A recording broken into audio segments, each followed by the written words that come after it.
1/8 inch and 3/16 inch stainless steel wire ropes. Hand swaging tool for cable railing swage applications.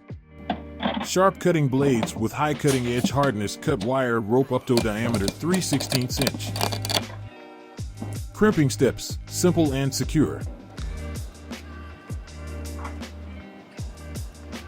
Applicable to multi-type stainless steel swage stud size of 1/8 inch and 3/16 inch in cable railing system and wire balustrade.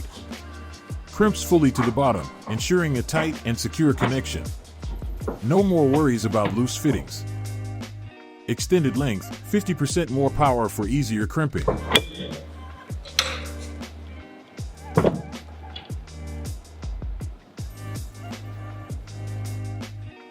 Choose between the compact version for easy portability and operation, or the longer version for added leverage and ease of use.